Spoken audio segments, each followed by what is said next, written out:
only occasionally inappropriate cool kids TV character, Waldo.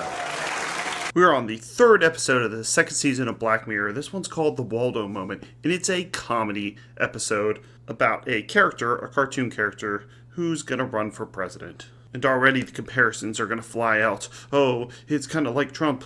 It's like Zelensky. Yeah, this isn't really a good commentary on really anything that was going on at the time.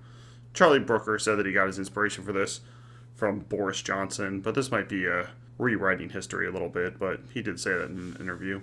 And our main character is Jamie Salter, who is a unhappy and unfunny comedian who voices this blue bear. He's supposed to be a bear, doesn't really look like one, named Waldo, who sounds like this. Cave this week. Well, Connor, in my big pink cave this week, I had former Minister for Culture, Liam Munro. And it seems like Waldo is kind of like an offshoot, like a character that would appear on like a Daily Show, since Waldo interviews this politician named Liam and kind of makes a mockery out of him. It becomes more popular than the politician, so they want the actual character, Blue Bear, to run for president. Waldo time, yeah! Cool! My guest this week is Mr. Munro. Hello, Mr. Munro. So, what is a politician, Mr. Munro?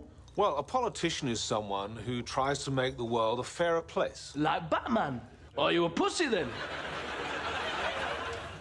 Well, I'm not sure I know exactly what You don't know what pussy is? Oh boy, this is painful. I have to break out the Mike's Harder Lemonade Black Cherry for this one. So these are the type of jokes you get. They just say like, balls, and then people laugh. I guess he kind of reminded me of like something like Conan would have back in the day with the masturbating bear, or with Triumph, the insult comic dog, a sidekick who will sometimes make fun of the politicians. The commentary is pretty obvious that people would rather vote for this cartoon bear than an actual politician, and that politics is a joke, and that people might prefer a comedian. The problem is this comedian is not very funny. Also, the fact that not a real person doesn't really make sense. Also, there was already a really good movie made about this subject, Man of the Year, with Robin Williams. Kind of gets forgot about. But this was exactly the scenario, except for it made sense. In this case, it was Robin Williams, who was an actual politician. Probably take off something like Jon Stewart, who might run for president. So we might be getting to President Jon Stewart.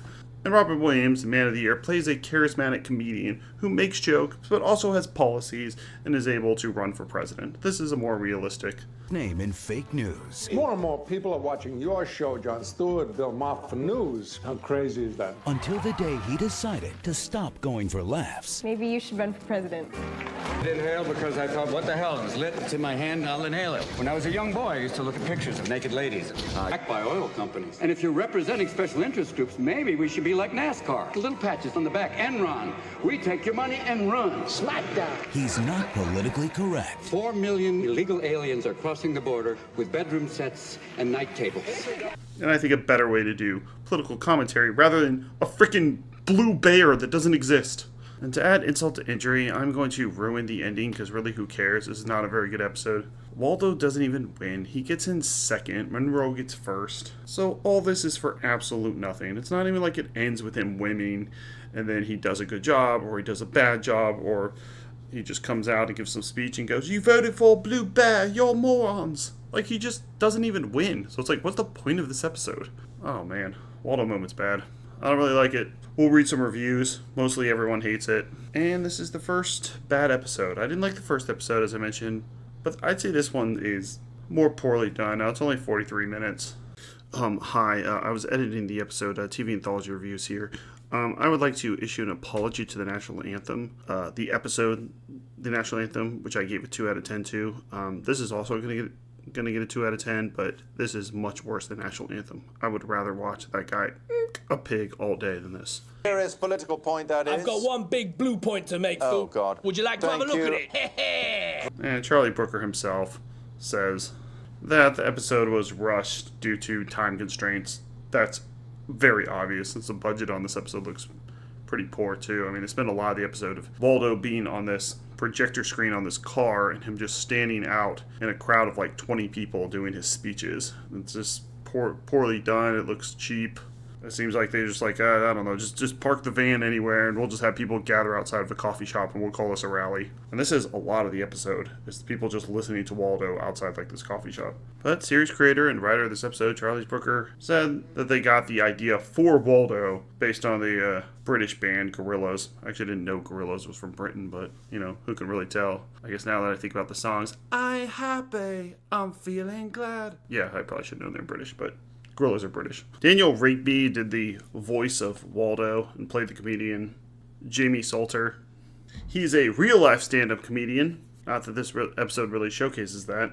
And is probably best known for voicing the show The Teletubbies from 2015-2018. Yeah, so he could do cartoon voices. Well, not in this episode, but I guess he could do it for the Teletubbies. He was also in Flyboys and Snow White. Let's check out some reviews. These are the reviews for The Waldo Moment. Let's see. 8 out of 10. The political appeal to the lowest common denominator. This episode, compared to the ones that came before it, has a less instantly apparent message. It's the most apparent message on planet Earth. There are no shocking moments that stand out for the rest, and no sense of building tension as the episode advances. Exactly. Why'd you give it an 8 out of 10? The message, subtle as it is, only becomes more prominent to the final credits scene, in which it is apparent that Waldo has become the figurehead of a dystopian future.